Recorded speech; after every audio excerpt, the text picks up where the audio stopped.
블랙리스트 관련 재판 선고가 있었습니다. 영상부터 먼저 보겠습니다. 문화예술도 사실 교육문화수석의 소관인데 민정수석 그게 적혀 있습니다만은 뭐 블랙리스트니 뭐 좌파를 어떻게 해라 전 그런 얘기 한 일이 없습니다. 제가 최순실 씨를 정말 모릅니다. 만난 적 없습니다. 통한 일도 없습니다. 하시는데 미승빌딩 아십니까? 모릅니다. 블랙리스트가 존재한다 안 한다? yes, no. 어느 게 맞아요? 존재한다, 존재하지 않는다.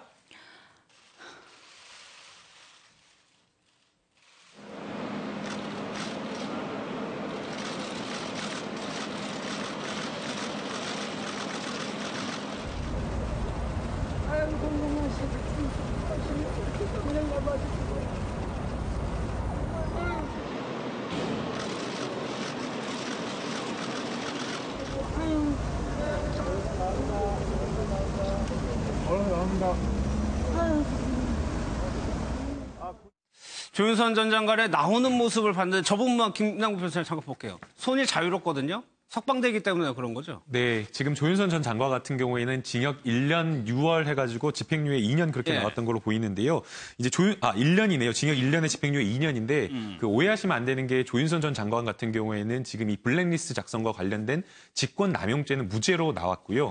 지금 이제 그 징역 선고를 받은 것은 그 아까 청문회 과정에서 이용주 의원이 압니까 모릅니까 yes or no 이렇게 이야기하는 그 위증과 관련된 범죄에 대해서 지금 유죄를 받아서 1년 그리고 2년 그렇게 집행유예가 나온 것입니다. 블랙리스트는 무죄, 그 위증죄에 대한 처벌이 이거라고. 그러면 지금 조윤선 전 장관은 나와가지고 구치소 갔다가 다시 이제 집으로 가는 겁니까? 예, 근데 이제 그 보통은 그 바로 이제 석방이 된다라고 한다면 그 좋겠지만 안에 이제 본인이 가지고 있었던 물건이나 이런 것들이 있는 거고요. 또 구치소 안에서 이제 또 퇴소 절차라는 것들이 있기 때문에 그 절차에 따라서 아마 구치소에 들렀다가 다시 이제 나갈 것으로 보입니다. 알겠습니다.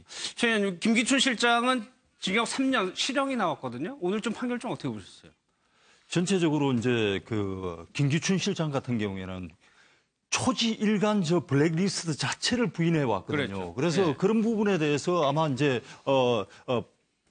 판결을 내릴 때에도 그 사실을 인정하지 않고 반성하지 않고 그런 부분들이 많이 참고됐지 않나 싶습니다. 저렇게 고령인데도 불구하고 실형을 때린 것은 전체적으로 봤을 때 다른 사람들하고 이 또 형량이라든지 이런 걸 비교해 봤을 때 이 블랙리스트 사건의 정점에 김기춘 실장이 있다. 그래서 다른 사람들에 비해서 형량이 높은 것이고 저렇게 고령인데도 불구하고 그래서 지금 이제 저 부분은 제가 잘 모르겠습니다. 그러니까 저 선고량이 어느 정도인지에 따라서는 사실은 김기춘 실장을 정점에 놓고 나중에 이제 이루어질 박근혜 전 대통령의 어떤 재판에 있어서 박근혜 전 대통령은 그러면은 비켜나간다고 봐야 될 것인지 아니면은 김기춘 실장의 그 위에 있는 어떤 최종 책임자로서 더 형량이 배가 될 것인지 그 부분에 대해서는 제가 좀 판단이 잘 안 되네요. 그러니까 두 분은 결과가 나왔고 일단 박 전 대통령이 어떻게 되냐. 블랙리스트도 지금 혐의가 들어가 있는 상황이란 말이에요. 지금 재판받고 있는 거죠.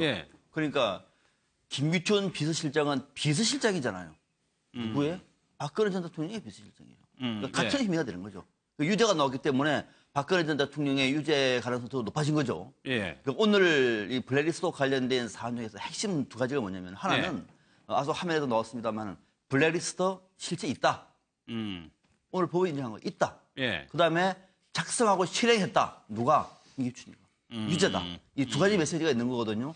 그걸 확정됐다고 얘기하면 이거는 지금 똑같은 사안으로 재판 박근혜 전 대통령의 혐의 중에서도 지금 블랙리스트가 있기 때문에 이 부분에 또 상당 부분 영향을 미친다고 봐요. 김기춘 실장이 39년생이란 말이에요. 지금 이대로 쭉 간다면 3년을 살아야 되는 거. 뭐 중간에 나올 수도 있겠죠. 80 넘어서 나온다는 얘기입니다.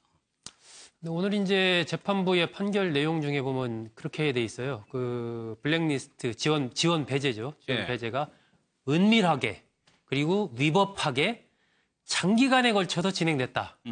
그 정점에 김기춘 전 비서실장이 있었다. 이렇게 이제 재판부가 정점에 그렇습니다. 그렇게 봤기 때문에 김기춘 전 실장에 대한 뭐 실형 부분은 피할 수가 없는 부분이고요. 본인은 부인을 하지만 지난번에 특검에서 7년을 구형을 했지 않습니까? 그랬죠. 그걸로 본다면 3년 정도, 3, 4년 정도 나오지 않을까 뭐 그런 예상을 했었는데 비슷하게 제가 보기에는 비슷하게 나온 부분이 있는 것 같고요. 단지 박근혜 전 대통령이 블랙리스트와 관련해서 어떤 영향을 받을 것인가. 예. 그 부분은 저는 글쎄요. 이게 참 김기춘 전 실장은 지금까지 계속해서 부인을 하고 있고 그런데 유죄를 받은 부분은 다른 사람들이 다 이제 증언을 한 거예요. 사실 이게 뭐 김기춘 전 실장이 지시를 했다라든지 뭐 이렇게 다 진술도 하고 등등 이런 게 있으니까 딱 유죄가 됐는데 예. 박 전 대통령 같은 경우에 그것이 실질적으로 법적으로 영향을 받으려면 그렇다면 제가 박 전 대통령으로부터 지시를 받았습니다라고 누군가 진술하거나 아니면 박 전 대통령이 블랙리스트와 관련돼 구체적으로 어떤 지시를 한 문서나 기타 등등 어떤 것들이 이제 좀 확실히 증거로서 확보가 돼야 되는데 그 부분은 제가 정확히 판단을 못하겠습니다. 예. 그 부분과 관련돼서 이제 좀 설명을 드리면 예. 이제 김기춘 전 비서실장 같은 경우에는 박근혜 전 대통령에게 뭐 보고를 하거나 지시를 받았다 그렇게 진술을 하고 있지 않고 아예 지금 블랙리스트 작성과 관련해서 본인은 관여하지 않았다라는 진술 플러스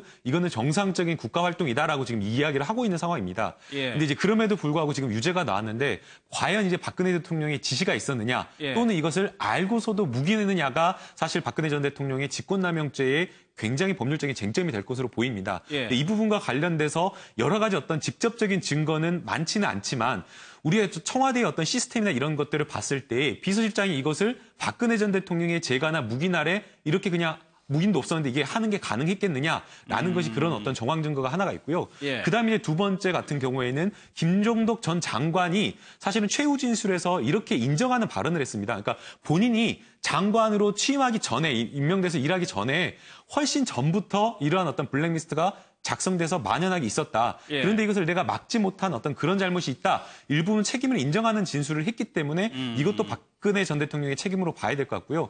그다음에 이제 그 전에 이제 박근혜 전 대통령 전에 이제 했던 이제 문체부 전 장관 같은 경우에 예. 이 블랙리스트가 문제가 돼서 박근혜 전 대통령을 실제 독대했다라는 거 아니겠습니까? 예. 그래서 독대해서 이거는 이렇게 하면 안 된다라고 지시를 했는데 박근혜 대통령이 이것에 대해서 구체적인 어떤 하면 안 된다라는 지시를 한 게 아니라 오히려 그 문체부 장관을 경질을 해버렸기 때문에 예. 이런 것들에 따르면 사실상 박근혜 전 대통령에게는 굉장히 지금 불리한 결과가 나온 걸로 봐야 될 것 같습니다. 알겠습니다. 오늘 법정에서도 뭐 경호 인력이 굉장히 많이 늘었었는데 어제 박 전 대통령 법원에서 좀 소란이 있었던 것 같습니다. 그 영상을 좀 한번 볼까요? 예. 이 사진을 보면 최현 이게 박 전 대통령의 지지자들과 세월호 리본이라고 해가지고 노란 리본을 단 사람들이 물리적으로 좀 부딪힌 거거든요. 그러니까 일단 세월호 리본을 다룬 것이 그 자체로 어떤 평가를 기의 기준이 예. 된다는 것 자체가 좀 상당히 이상하고요. 예. 보수 지지층이든 뭐 진보 지지층이든 법원 내에서 저렇게 뭔가 자신의 주장을 펼치기 위해서 물리력을 행사한다는 것은 정말 계속해서 이게 한 번 나온 얘기가 아니거든요. 예, 여러 번 예. 반복해서 나오는 얘기인데 판사분들께서 저 부분에 대해서도 뭐 어떤 재판 진행의 속도를 높이기 위해서 저 부분에 대해서 제재를 안 간다고 그러는데 저렇게 반복적으로 어떤 소란 행위가 나타난다면은 예. 적극적으로 제재 행위를 해야 되지 않는가 이렇게 생각을 하고 있습니다. 그러니까 이 세월호 리본을 달고 있다는 걸 보고 저건 상대편 적이다라고 생각하는 걸까요? 그렇죠. 바로 그런 것들이 우리 사회에 정치가 국민들을 편가르게 하는 원죄가 되고 있는 겁니다. 잘못된 정권이, 나쁜 정권이 특정한 하나의 사건이라든지 사람들을 집단적으로 맹폭을 하는 거죠. 예. 박근혜 정부 때 세월호가 그런 겁니다. 온갖 이 이념적인 색깔을 더 씌워서 저 사람들을 불기용하게 만드는 것이고 그 사람들이 지금 박근혜 전 대통령을 지지하다 보니까 저 사람들은 반대쪽에는 리본이 있네? 적이 돼버린 거예요. 그래서는 저 사람들 어쩌면 아마 이성을 잃을 수도 있는 거거든요. 그러니까 정치가 잘못된 이데올로기를 가지고 국민들을 편가르게 해서 한쪽을 몰아치면서 독재 권력, 예. 그러니까 철권 통치를 할 수 있어서 원인이 바로 저런 겁니다. 저 모습은 정치학에서는 익숙한 풍경들이에요. 과거 나치 시대 때도 그랬습니다. 비슷하게. 그럼에도 불구하고 저거는 단지 세월호의 표지판, 예. 그 고통을 함께하겠다는 너무도 인간적인, 예. 너무도 우리 사회의 아픈 대목을 공유하지는 못할 망정 저거 불경스럽다고 내가 그 폭력을 행사하는 모습은 예. 참 착잡합니다. 이 휴대전화에 이제 열쇠고리처럼 이렇게 붙여놓은 걸 보고 이제 나가라고 소리를 질렀다는 밖에 거. 나가면 학생들도 보면 저렇게 달고 다니는 학생 많이 있어요. 많죠. 백팩에도 많이 있고. 차에도 붙이고 차에도 있고 많은데 왜 저렇게 집단적으로 저렇게 비난하고 그러는지 참 이해가 안 됩니다. 어제 최순실 씨가 나와서 증언을 거부했는데 김동완 변호사 이거를 이제 최순실 씨의 딜레마라고 이제 언론에서 표현을 하는데 딜레마 상황이 맞나요? 예, 딜레마 상황이 맞다라고 봐야 될 것 같습니다. 예. 사실 이제 지금 최순실 씨가 나온 재판이 이재용 재판입니다. 이재용 예. 부회장의 재판인데 사실 최순실 씨가 나오기 전에 정유라 씨가 최순실 씨로부터 들었던 이야기를 전원들을 계속했습니다. 예. 대표적인 이야기가 삼성이 지원해준 말을 그냥 마치 네 것인 것처럼 최순실 씨가 정유라 씨한테 타라고 했다라고 예. 지금 이야기를 한 것이거든요. 근데 이러한 이야기들을 정유라 씨가 법정에 썼던 이야기들을 최순실이 아니다라는 그런 진술을 하게 되는 경우에는 사실상 그러면 정유라가 위증한 것이냐라는 그런 문제가 되는 것이고요. 예. 또 그렇다고 해서 이걸 그대로 뭐 인정하는 어떤 진술을 한다라고 하게 되면 또 본인에게 또 불리한 어떤 진술을 하게 되는 상황이기 때문에 예. 아마 최순실 씨 입장으로서는 이것을 뭐 부인하거나 또 인정하는 어떤 여러 가지 진술을 하기가 어렵기 때문에 예. 그냥 증언을 거부하는 어떤 그런 상황, 딜레마 상황이 있는 거죠. 그러니까 이러지도 못하고 저러지도 못하고 결국에 아예 말을 하지 말자라고 된 거. 지금 그렇죠. 저 상황에서는 한번 생각해 보시죠.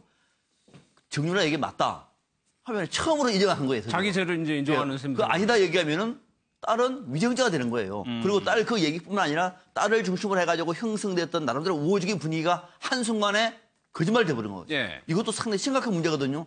이런 상황에서 최순실 씨가 택할 수 있는 것은 침묵.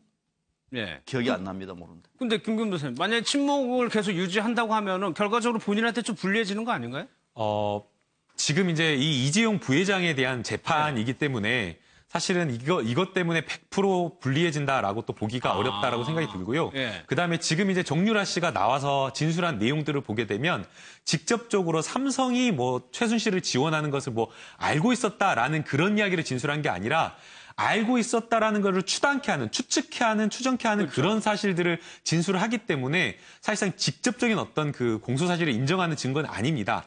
만약 어떤 그런 증거를 막 정유라 씨가 이야기를 했다라고 하면 아마 최순실이 정유라 씨가 위증이 되는 것을 감수하고라도 적극적으로 그게 아니다라고 이야기를 했을 것인데 지금 그게 아니라 그냥 그때 당시에 독일에 가서 본인이 지원받게 된 여러 가지 어떤 정황이나 이런 것들을 진술했기 때문에 아마 최순실 입장에서는 이 정도는 그냥 내가 안고 가자라는 생각으로 지금 진술 거부권을 행사한 것 같습니다.